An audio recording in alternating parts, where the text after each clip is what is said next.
Bienvenue dans cette analyse. Aujourd'hui, on s'attaque à ce qui est très certainement l'un des plus gros casse-têtes pour tout nouvel intendant ou gestionnaire financier dans le milieu éducatif. On va parler des fameuses opérations d'ordre. Honnêtement, lors d'une prise de poste, la première rencontre avec ce concept déclenche souvent un petit vent de panique. Et pour cause, le paradoxe central ici est absolument fou. Comment est-il humainement et surtout comptablement possible de modifier profondément un budget avec un mouvement de trésorerie physique qui équivaut à un zéro absolu ? Eh bien, c'est exactement ce mystère qu'on va éclaircir aujourd'hui. On va transformer une théorie qui semble hyper abstraite en une logique d'une clarté limpide, tout simplement parce que c'est une compétence de survie indispensable pour gérer un établissement. Allez, on plonge directement dans le vif du sujet. L'idée, c'est d'y aller étape par étape. On va d'abord définir ce que sont ces opérations, puis on ira voir concrètement du côté de la gestion du budget, des corrections comptables et des redoutés règlements de fin d'année. Ensuite, on fera une comparaison très claire entre opérations réelles et opérations d'ordre, avant de terminer en beauté avec les erreurs à fuir absolument et les règles d'or à respecter. Première étape, et pas des moindres, ancrons tout de suite le concept de base. Que sont véritablement ces opérations d'ordre ? Par définition, ce qu'on appelle en arabe al-amaliyat at-tartibiyya, ce sont des écritures comptables extrêmement spécifiques. Le mantra absolu, vraiment l'idée fondatrice à garder en tête pour toute la suite, c'est « la tatadamman qabdan aw daf'an haqiqiyan ». En clair, il n'y a aucune, mais alors aucune, recette ou dépense réelle. C'est un peu comme si on décidait de réorganiser tous les meubles d'une maison. La maison en elle-même ne s'agrandit pas, les mètres carrés restent strictement identiques, et on ne va pas chez Ikea pour acheter un nouveau canapé. Et pourtant, l'espace est complètement transformé et optimisé. C'est pareil en comptabilité scolaire, équilibrer les comptes, ça ne veut pas dire qu'on doit faire circuler des valises de billets de banque. C'est avant tout une restructuration interne sur papier, mais attention, une restructuration qui a des répercussions légales et budgétaires bien réelles. Passons maintenant à la pratique avec notre deuxième partie, la gestion du budget et plus précisément comment on gère les excédents et les transferts. Imaginons un scénario classique, l'intégration de l'excédent de l'année précédente. Disons qu'on a clôturé l'année financière avec un beau surplus de 400 000 dinars algériens. Physiquement, où est cet argent ? Eh bien, il y a 350 000 dinars bien au chaud au niveau du trésor public et 50 000 dinars qui dorment sagement dans la caisse métallique de l'école. Pour ramener cet excédent dans le budget de la toute nouvelle année, on ne va pas chercher de l'argent frais. On ne va surtout pas à la banque avec un sac pour déposer quoi que ce soit. L'argent est déjà là. En fait, l'opération d'ordre agit ici comme une sorte de coup de baguette magique administratif. C'est une permission légale qui vient déverrouiller l'utilisation de cet ancien argent pour le nouveau cycle budgétaire. Tout ça sans jamais inventer de la fausse richesse. Et ça illustre brillamment la notion de transfert de crédit. Prenons l'article 231, celui dédié aux fournitures de bureau. En milieu d'année, ce compte déborde d'argent, c'est très confortable. Mais à l'inverse, c'est la panique du côté du département informatique, géré sous l'article 241. Le serveur principal vient de lâcher et ils sont en déficit de 50 000 dinars.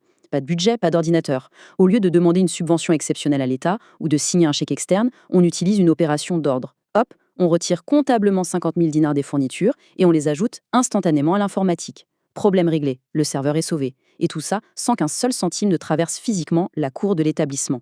Et c'est là qu'on doit faire une petite pause. Il y a une question fondamentale qui permet de valider si la logique est vraiment acquise. C'est le test ultime du gestionnaire financier. El tem madaf amal ? Dans ce transfert miraculeux qui vient de sauver le département informatique, est-ce que de l'argent a été réellement payé ou dépensé physiquement ?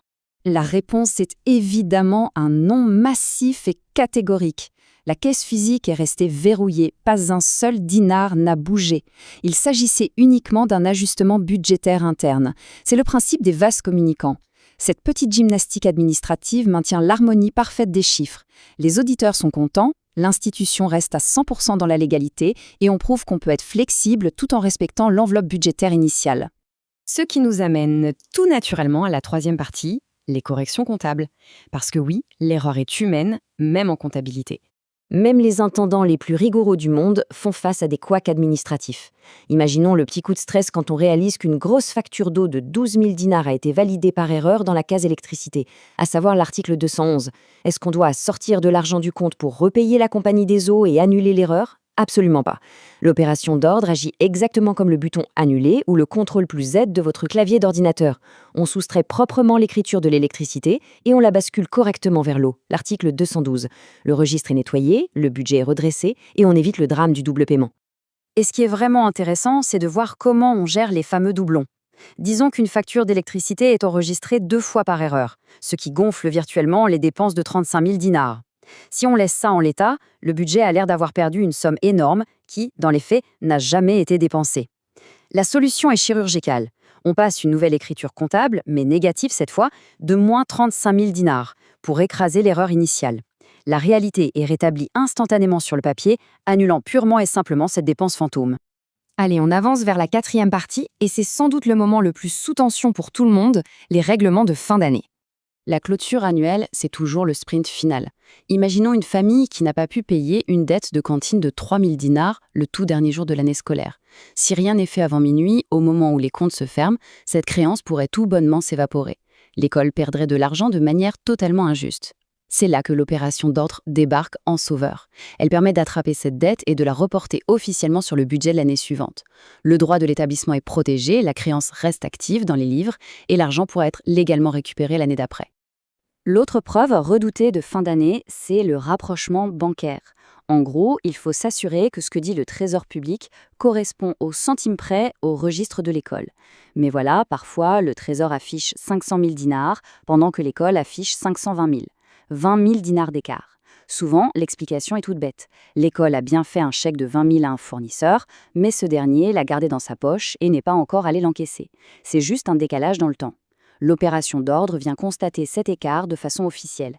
Elle crée une sorte de pont entre la réalité de l'école et celle de la banque, ce qui permet de clôturer l'année proprement, sans déclencher de signaux d'alarme. Passons à la section 5, l'avant-dernière étape, pour vraiment cristalliser tout ça, la confrontation directe entre opération réelle et opération d'ordre. Le point crucial, c'est cette opposition absolue, ce contraste total qu'il faut connaître sur le bout des doigts. D'un côté, on a al-amaliyatul haqiqiyya, l'opération réelle. Celle-ci exige obligatoirement un mouvement d'argent tangible. On signe un chèque, on fait un virement, on manipule des billets. De l'autre côté, on a al-amaliyatut tartibiyya, l'opération d'ordre, notre star du jour. Elle brille par son manque total de mouvement de liquidité. C'est le triomphe de la logique administrative face à la matérialité de la monnaie. Ce fossé entre les deux se traduit par une règle inviolable dans les registres officiels. Les opérations d'ordre ont le droit de modifier les recettes, les dépenses, les engagements ou le compte financier global. Par contre, et c'est absolument capital, la caisse, les chéquiers et les carnets de quittance sont intouchables. C'est logique. On ne peut pas utiliser une ligne d'écriture sur un logiciel pour faire apparaître par magie un billet de banque dans un coffre-fort en métal. Par conséquent, ces registres liés au vrai argent ne sont jamais, au grand jamais, impactés par les opérations d'ordre.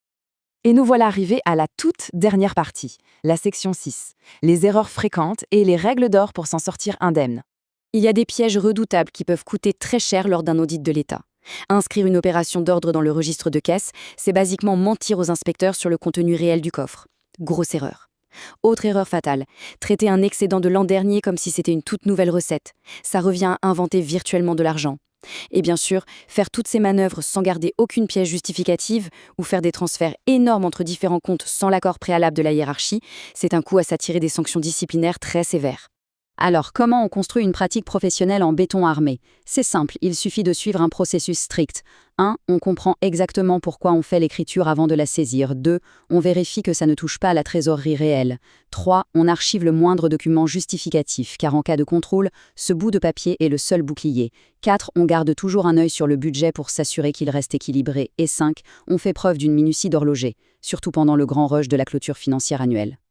Pour refermer cette plongée dans les coulisses de la finance éducative, il y a une citation très forte, une sorte de règle d'or ultime à garder en mémoire. إنجاز العمليات الترتيبية بدقة دون أي حركة أموال الحقيقية. Exécuter ces opérations avec une précision chirurgicale sans aucun mouvement d'argent réel. Finalement, la comptabilité, ce n'est pas qu'une question de calculatrice triste. C'est un véritable art, celui d'équilibrer le passé, de sauver le présent et de préparer l'avenir, sans altérer la réalité de la caisse. Alors, la prochaine fois qu'un budget semblera totalement dans l'impasse ou face à un mur, la véritable question à se poser sera: est-ce qu'une simple mais redoutablement puissante opération d'ordre ne serait pas tout simplement la clé magique du problème ?